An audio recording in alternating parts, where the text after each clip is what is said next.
네, 안녕하세요. 저는 성수한국 이사장 구교형이라고 합니다. 목사이기도 하고 또 한 30년 정도 사회선교 운동을 해오고 교회뿐만 아니라 교회 밖에 우리 사회에 여러 가지 벌어지고 있는 문제들을 어떻게 하면 우리가 신앙적으로 또 믿음 안에서 해석할 수 있을까 하는 그런 문제들을 계속 고민해 왔습니다. 그런 측면에서 요즘에 우리 사회에 국제적으로 가장 큰 이슈, 여러 가지가 있겠지만 아무래도 이스라엘과 팔레스타인 사이의 그 전쟁의 문제가 굉장히 크게 다가오고 있는 것 같습니다. 이것이 중요한 이유는 그 멀리 떨어져 있는 중동 땅에서 벌어지고 있는 비참한 사건이다라고 하는 그런 측면을 넘어서 제가 볼 때는 생각할수록 이것은 지금 한반도 안에서 벌어지고 있는 여러 가지 평화와 전쟁의 그런 함수 관계와 많은 부분에서 닮아 있다라고 생각을 합니다. 오늘은 이제 주로 팔레스타인에서 벌어지고 있는 이 비참한 일이 어떤 의미를 가지고 있는지 그것을 좀 말씀을 드리고 다음번에 그 내용이 한반도와 어떤 관련이 있는지 특별히 우리 그리스도인으로서 도대체 이 세계의 평화의 문제 또 분쟁과 전쟁의 이 아픔의 소식들을 우리가 어떻게 보아야 될지 한번 연결해서 한번 이야기해보는 시간을 가지려고 합니다. 그래서 오늘 여러분들하고 함께 나누려고 하는 것은 팔레스타인의 눈물, 이스라엘에서 벌어지고 있는 그 문제를 함께 생각해 보고자 합니다. 그러려고 하면 가장 먼저 아무래도 중동에 있는 현대사를 빠르게 보지 않고서는 안 됩니다. 지금 이 이스라엘과 팔레스타인의 문제는 지금 당장 벌어지고 있는 일이 아니라 벌써 70년 넘게 80년 가까운 그 세월 동안에 중동의 현대사가 압축된 그런 모습입니다. 사실의 이야기의 시작이라고 하면 우리 예수님께서 탄생하셨던 로마 제국 시대로부터 사실 출발해야 됩니다. 그때 이미 이스라엘은 망해 있었습니다. 우리가 잘 알다시피 이스라엘은 나라가 없어서 로마 제국의 치하에 있었습니다. 그리고 그 이후에도 계속 이스라엘은 독립하지 못한 상황에서 우리가 잘 알고 있는 디아스포라, 세계 곳곳에 뿔뿔이 흩어져서 유민으로, 나그네로, 거류민으로 살아가는 그런 아픈 역사가 2000년 넘게 지금까지 지속되어 왔습니다. 그런 면에서 본다면 유대인들의 그 눈물, 우리는 충분히 받아들일 수가 있습니다. 우리가 그 디아스포라라는 얘기를 하지만 물론 세계 곳곳 소아시아 지방이라든가 또 아프리카 다른 대륙들도 많이 넘어갔지만 주로는 서구 대륙 유럽 쪽으로 흘러간 유민들이 가장 많았기 때문에 결국은 2000년 동안의 유민의 역사는 서구에서 있었던 그 유대인들의 눈물이라고 할 수 있을 것입니다.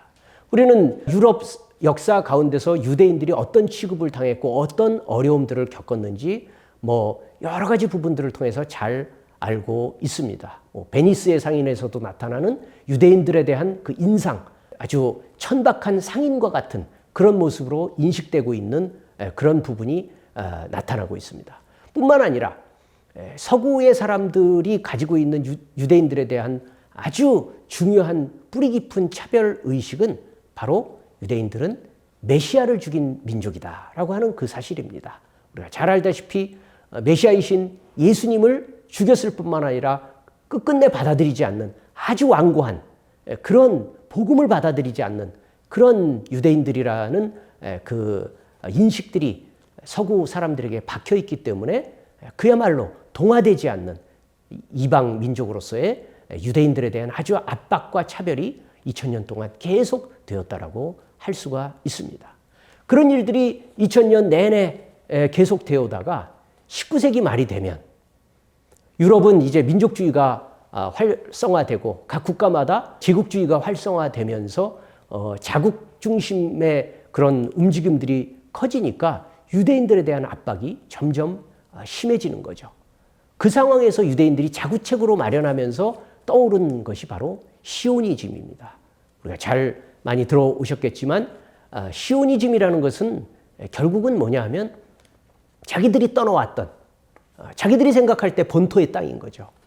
가나안으로 다시 돌아가자. 마치 모세가 이집트를 떠나서 다시 자기 조상들이 살던 땅으로 돌아가는 고토의 회복이라는 그 꿈을 가지고 다시 그 땅을 유대 국가를 세우는 것이 그들의 이상과 꿈이 됐습니다. 바로 시오니즘입니다. 그러나 시오니즘의 꿈을 유대인들이 가졌다고 해서 그들이 무슨 물리력을 가지고 있는 것은 아니었기 때문에 꿈은 꿈으로 남아있던 상태였습니다. 그러다가 1차 대전이 터집니다. 1차 대전은 우리가 잘 알다시피 이제 정말 여러 나라들이 서로 동맹을 맺어가면서 전쟁을 벌였습니다. 그런데 그 팔레스타인을 포함해서 중동 땅을 차지하고 있었던 그 세력은 예전에 오스만 제국입니다. 오스만 터키라고 얘기하고 있는 대제국입니다. 굉장히 오래된 역사를 가지고 있지만 이미 이 오스만 제국은 힘을 많이 쇠약해져 있는 상황이었는데 줄을 잘못 써서 독일과 한편이 됐습니다. 그런데 독일과 한편이 되어 있는 상황에서 영국이 생각하기를 유대인들을 자기들 편으로 끌어들이는 것이 굉장히 중요하다라고 생각했기 때문에 유대인들에게 너희가 우리 영국과 함께 참전을 하고 우리 영국 쪽에 힘을 실어준다고 하면 전쟁이 난 다음에 너희들의 땅을 독립시켜주겠다. 다시 말하면 그 시오니즘을 실현시켜주겠다라는 그런 약속을 하게 됩니다. 그게 이제 영국의 외무장관인 벨푸어라고 하는 사람이 그 선언을 해서 벨푸어 선언이라고 하는데 1917년에 그런 선언을 해줍니다. 그리고 1차 세계대전은 그 다음해인 1918년도에 종식이 됩니다. 결과는 어떻게 됐습니까? 역시 오스만 제국이 졌습니다. 독일이 포함되어 있는 오스만 제국이 1차 대전에서 졌죠. 그러니까 오스만 제국은 해체됩니다. 그 큰 대제국이 해체됩니다. 그러면서 그 땅의 영역을 고스란히 영국이 받아챙깁니다. 영국이 받아챙기면서 약속한 부분도 있고 하다 보니까 계속 팔레스타인 땅에 유대 국가를 세워줘야 되는 압박감을 갖기 시작을 합니다. 그러나 그것이 선언으로는 이루어졌지만 구체화되기 이전에 계속 논란만 있는 가운데서 다시 2차 대전이 터집니다. 2차 대전이 터지게 되니까 모든 그 논의들은 물거품이 되고 이제 전쟁 상황으로 다시 돌입하게 되는 거죠. 그리고 우리가 잘 알고 있는 비극이 터집니다. 바로 독일 나치 히틀러에 의해서 유대인들이 600만 명이나 학살되는 정말 대비극이 일어나게 됩니다. 그리고 결국은 2차 대전이 1945년도에 끝나고 나니까 유럽 사람들은 이제는 더 이상 유대인들의 문제를 늦출 수가 없다. 어떻게든 해결해야 되겠다. 유럽 안에 유대인들이 머물러 있는 한 언제 그 문제가 다시 터질 수밖에 없겠구나. 그래, 답은 역시 유대의 국가를 만들어주는 거다라고 생각을 하면서 그것을 유엔에 가지고 갑니다. 그리고 유엔에서 결국 팔레스타인의 분할에 사실은 분할이라고 하지만 멀쩡히 팔레스타인 사람들이 살고 있는 땅에 억지로 유대인들의 나라를 만들어주는 겁니다. 아닌 밤중에 홍두깨격으로 갑자기 팔레스타인 땅에 유대 국가가 세워지는 그런 일입니다. 그런 일들이 벌어지고 47년도에 팔레스타인 분할안이 유엔에서 통과가 되고 그리고 48년도에 마침내 이스라엘이 건국을 하게 됩니다. 그러니까 이제 중동 국가들과 팔레스타인은 난리가 난 거죠. 갑자기 유대인 국가가 생겨버렸으니까 그들로서는 받아들일 수 없는 일이 벌어지니까 계속 몇 차에 걸쳐서 전쟁이 일어나게 된 겁니다. 그러나 그 전쟁 결과는 중동의 패배입니다. 전쟁이 일어날 때마다 계속 이스라엘이 승리합니다. 그때마다 팔레스타인의 영토는 계속 축소되고 이스라엘 영토는 점점 확대됩니다. 여러분들에게 제공해드린 이 지도를 보면 유대인들이 이주하기 전에는 1917년 이전에 벨푸어 선언이 있을 무렵만 하더라도 어떻습니까? 전체적으로 노란색은 팔레스타인의 땅이죠. 물론 이 곳곳에 유대인들이 살고 있었지만 유대인들이 땅을 점령하고 있다라고 보기 어려울 만큼 점으로도 표시하기 어려울 만큼 미미한 존재에 불과했지만 1946년도에 독립되기 바로 이전에 유대인들이 정착된 곳들을 보면 제법 곳곳에 이렇게 파란색 줄무늬들이 이렇게 이어져 있는 것들을 보면 유대인들이 제법 많이 움직여서 그곳에 정착하고 있는 모습들이 보이고, 그리고 마침내 1947년도에 유엔이 분할란을 통과시켰을 때 보면 거의 전체적으로 보면 분포를 보면 한 50대 50 정도로 이미 유대인들은 단순한 정착촌이 아니라 이제 거의 영토를 차지하고 있는 모습으로 우리가 볼 수가 있습니다. 그리고 1차 중동 전쟁 이후 계속된 전쟁이 일어날 때마다 파란색은 계속 늘어나고 유대인들의 영역들은 점점 늘어나고 전세가 역전되어서 본래 2000년 동안 살아왔던 팔레스타인들은 오히려 점점이 흩어져 버리는, 그리고 2021년 최근의 그 모습은 우리가 지금 현재 벌어지고 있는 것처럼 한 중간쯤에 보면 이 초록색 이렇게 긴 둥그런 길쭉한 띠 같은 것들이 보이는데 이게 바로 이제 사해입니다. 그리고 그 위에 이 직선이 바로 요단강입니다. 그 요단강을 기점으로 해서 서쪽에 있다고 해서 여기를 요르단강 서안지구라고 얘기하는데 바로 파타 정부가 자치정부가 서 있는 그 땅입니다. 그리고 지중해가 면에 있는 오른쪽 끝 하단 쪽에 보면 길게 아주 작게 가자라고 써 있죠. 그게 바로 지금 전쟁이 일어나고 있는 가자 지구입니다. 여기를 지금 이제 하마스가 통치하고 있는 그런 지역이라고 할 수가 있겠습니다. 자, 그러면 이제 중동의 현대사를 짧게나마라도 우리가 훑어봤는데, 그렇다면 도대체 이 중동은 왜 계속 이렇게 흉흉하냐? 100년도 안 되는 80년도 안 되는 그 짧은 세월 동안 왜 중동은 이렇게 계속 파란만장하게 늘 분쟁이, 전쟁 아니어도 분쟁이 늘 이렇게 있을 수밖에 없을까? 문제가 뭐냐라고 얘기하면 저는 가장 간단하게 말한다면 결국은 문제의 핵심은 서방입니다. 서방이 문제입니다. 왜 서방이 문제냐? 이미 짧게도 말씀드리는 가운데서 말씀드렸지만 병주고 약주고입니다. 그러니까 2000년 동안 서방 사람들이 유대인들을 계속 압박했어요. 차별했어요. 괴롭혔어요. 핍박했어요. 학살했어요. 그리고 나서 자기들의 문제들을 자기들이 해결하지 못하니까 다른 엉뚱한 동네에다가 유대인들을 이주시켜버린 거죠. 옛날에 그럼 한 번쯤 있었다고 하면 다 우리 땅이냐라고 하는 그런 문제에 근거도 없는 그런 측면에서 갑작스럽게 자신들의 문제를 그쪽으로 내준, 그러다가 문제가 너무 걷잡을 수 없이 커지면 그때 가서 다시 중재한답시고 끼어드는데 해결 이후에는 또다시 문제가 발생하는, 결국은 서방의 문제입니다. 자, 그러면 서방 측의 문제라고 얘기했을 때 서방 어디를 말하는 거냐? 서방의 큰 이 중동 문제에 3대장이 있습니다. 첫 번째는 아까 역사에서 말씀드렸듯이 1차 대전 이후에 팔레스타인의 억지로 유대인들이 들어갈 수 있게 만들었던 원인 제공자 영국입니다.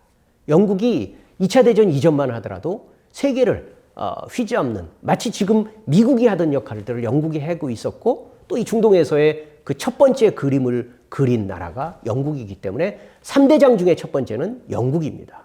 그 다음 두 번째는 역시 독일입니다. 2차 대전 때 유대인들을 600만 명씩이나 학살함으로 인해서 부상 속으로만 남아있던 유대인 국가를 실현하지 않으면 안 된다라고 압박감을 느끼게 한 것이 이제 독일이라는 그런 측면에서, 독일이 지금도 이스라엘 문제만 벌어지게 되면 계속 친이스라엘 쪽으로 기우는 이유가 자기들의 책임감이죠. 자기들이 그렇게 많이 죽였기 때문에 무조건 이스라엘을 편드는 쪽으로 가고 있는 그 모습의 두 번째로서 독일을 얘기할 수 있습니다. 세 번째는 당연히 미국입니다. 미국은 이제 2차 대전 이후에 전 세계의 실질적인 맹주가 되었죠. 그래서 중동 땅에도 직접적으로 개입해서 쥐락펴락할 때도 있지만 대부분은 직접 나타나기보다는 친미 국가들, 순위파 국가인 이집트나 또 왕정국가 사우디아라비아, 아랍에미레이트, 쿠웨이트, 이런 나라들을 동원해서 미국의 입김을 그 중동 지역에서 관철시키려고 하는 일들을 지금까지 80년 가까운 세월 동안 계속해 왔습니다. 이번에 하마스가 공격하기 이전에도 어떻습니까? 미국의 뒷배경 하에서 사우디가 드디어 이스라엘과 수교를 하게 되는 그 약속이 거의 진행되고 있던 그 차에서 더 이상 두고는 볼 수 없다. 이렇게 계속 중동 문제를 친이스라엘적으로 해결하려고 그러고 팔레스타인은 무시하려고 하는 것을 더 이상 견딜 수 없다 해서 결국 행동으로 나타난 게 이번에 하마스의 침공이라고 할 수가 있습니다. 자, 여기서 우리가 한 가지 더 생각해 봐야 될 것은 그렇다면 왜 서방은 항상 친이스라엘적일까라는 것을 생각해 볼 수가 있습니다. 첫 번째는 당연히 종교적인 이유입니다.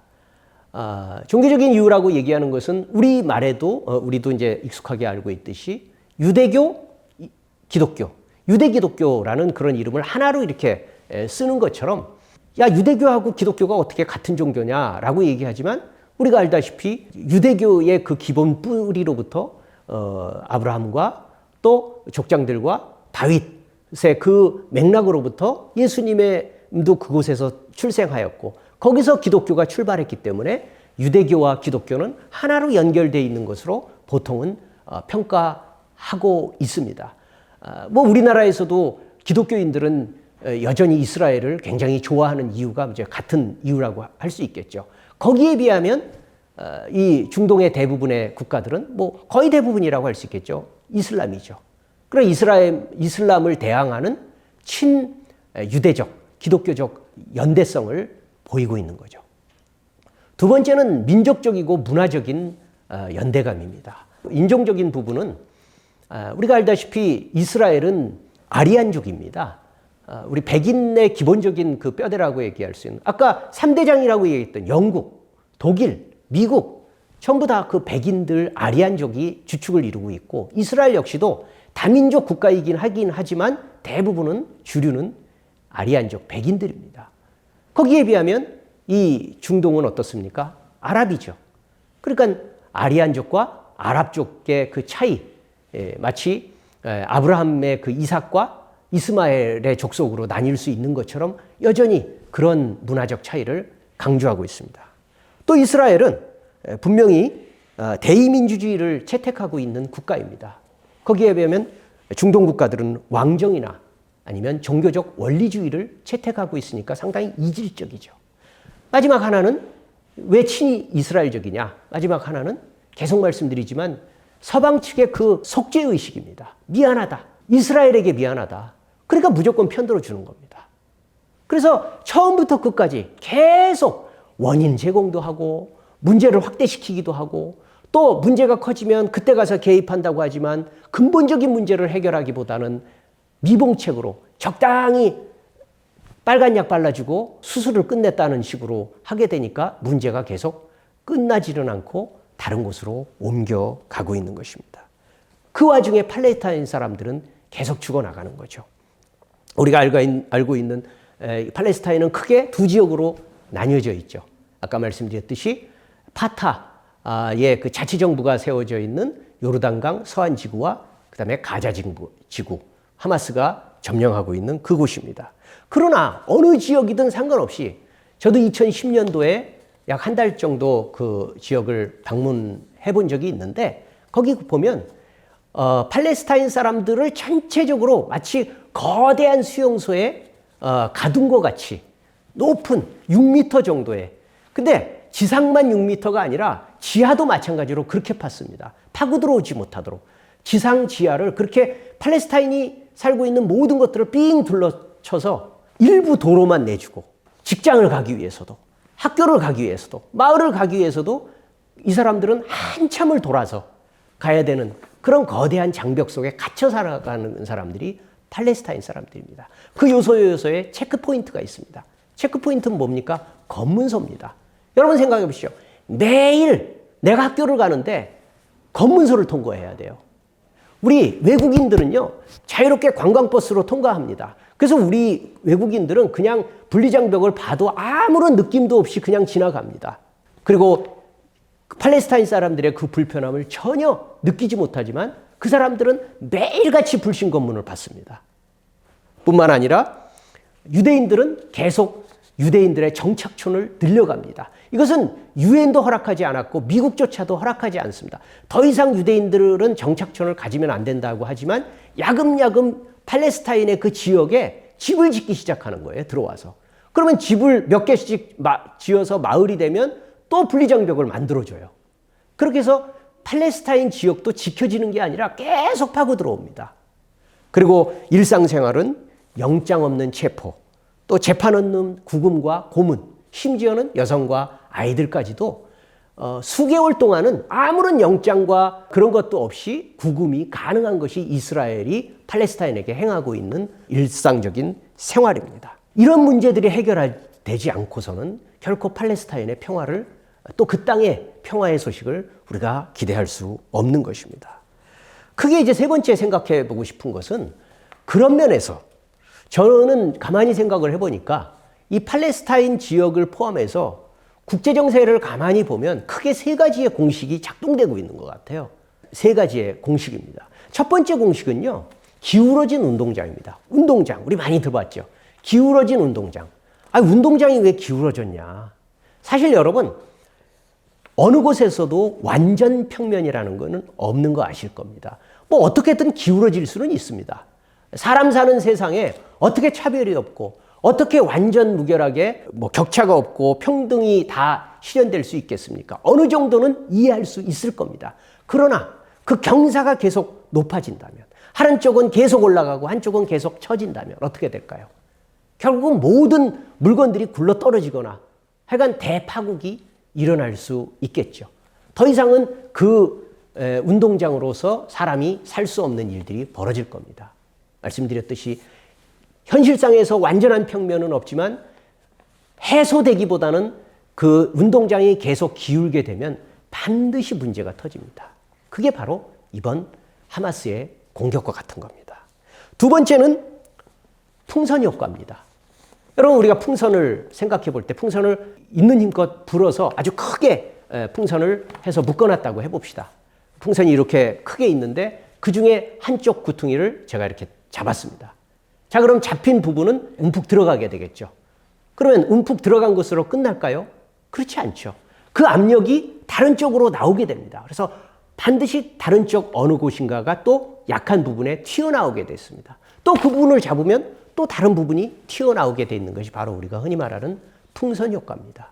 마찬가지입니다. 이 중동 땅에 있어서도 세력이 이렇게 퍼져 있습니다. 그런데 아까 말씀드렸던 기울어진 운동장과 같이 문제 자체를 해결하기보다는 문제가 갑자기 터지면 힘으로 억지로 꺾어 누르는 거예요. 튀어나와 있는 부분을 붙잡는 거예요. 그러면 반드시 다른 곳이 터져나오게 되어 있습니다.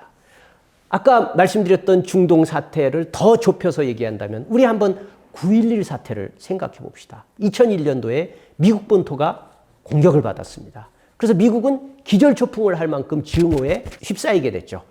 대공황 상태에 빠지게 됐습니다. 그래서 2003년도에 이라크를 공격해서 후세인을 죽이고, 그리고 또 역시 아프가니스탄을 공격해서 빈라덴을 처형했습니다. 자, 그럼 문제가 해결됐나요? 그리고 미국이 이라크를 점령하고 아프가니스탄에 정부를 세웠습니다. 그러고 나서 문제가 해결됐나요? 거기에 있는 테러 세력들을 정리했다라고 생각했는데 거기에 있던 사람들이 다른 곳으로 다 우르르 몰려가 버렸어요. 그래서 더 크게 결집된 게 여러분들 기억하실 겁니다. IS. 이슬람 국가라고 하는 훨씬 더 결집된 형태의 그 물리 세력으로 만들어졌습니다. 그래서 굉장히 많이 확산됐었죠. 그러다 보니까 이것도 놔둬서는 안 되겠다 해서 세계 모든 국가들과 또 그 중동 국가들도 동원이 돼서 무조건 IS를 처단해야 된다. 예전에 적들은 둘째치고라도 무조건 IS를 없애야 되겠다라고 생각해서 IS 대척결 작전을 벌였죠. 어떻게 됐습니까? 없어졌습니다. IS의 그 이슬람 국가는 이미 붕괴됐습니다. 그래서 해결됐습니까? 풍선 효과죠. 결국은 이제 곳곳에 흩어져 있던 시아파의 그 세력들이 연대하게 됐습니다. 시리아, 그리고 이번에 테러를 일으켰던 하마스, 그리고 그 북쪽에 있는 레바논의 헤즈볼라, 그리고 무엇보다도 가장 큰 배후 세력인 이란, 시아파 연대입니다. 이들이 친미적인 수니파를 대항해서 곳곳에서 자신들의 무슬림의 정체성을 지키고 팔레스타인을 지키겠다는 그런, 그들이 볼 때는 상당히 명분 있는 그런 걸 가지고 곳곳에서 이 테러와 또 공격들을 자행하고 있는데 사실은 이 문제를 힘으로 해결할 수 없다는 것이 다시 한번 확인되는 상황입니다.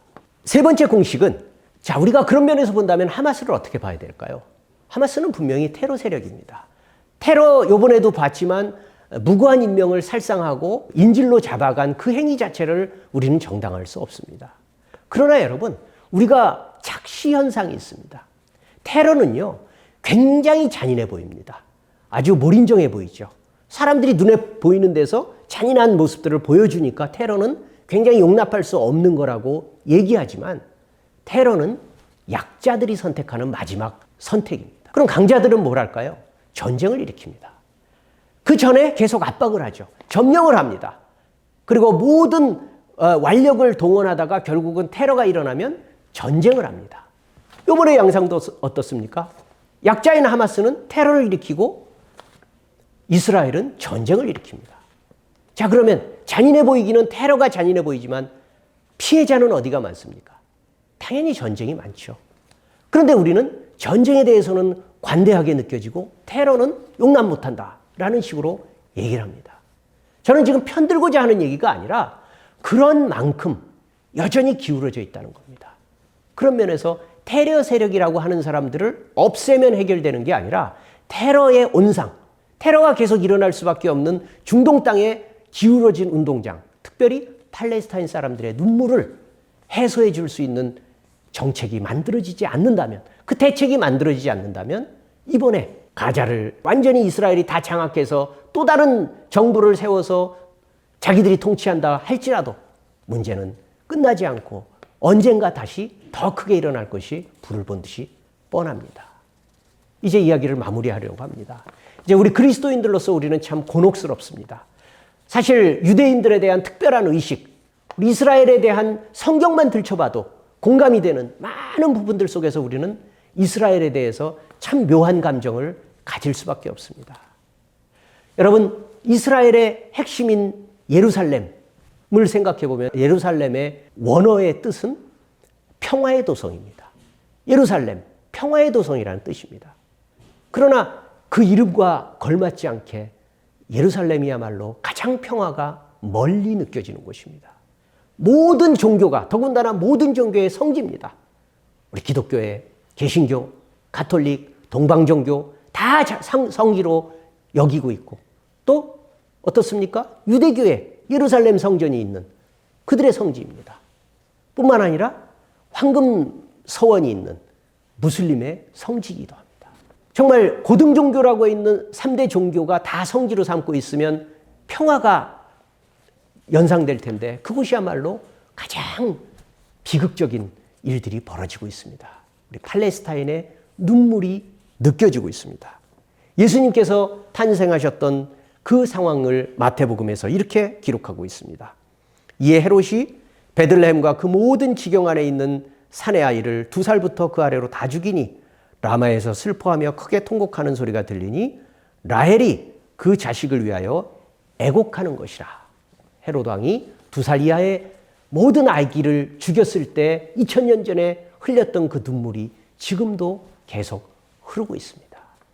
우리 기독교인들은 지금 어느 한 곳을 편드는 것이 필요한 것이 아니라 기독교 국가들이 서방의 이름 속에 기독교의 이름으로 자행했던 그 구조적인 죄악을 회개할 수 있기를 위해서 함께 기도해야 되고, 그 땅이 더 이상 팔레스타인의 끊임없는 희생과 눈물로 유지되는 그런 억지 강요된 평화가 아니라 진정한 평화가 일어날 수 있기를 위해서 우리는 함께 기도해야 될 것입니다. 그런 마음으로 우리가 이 팔레스타인의 하나님 나라의 하나님의 귀한 해방이 또 평화가 일어날 수 있는 그런 마음이 함께 우리의 기도 제목으로 나타나면 좋겠습니다. 경청해 주셔서 감사합니다.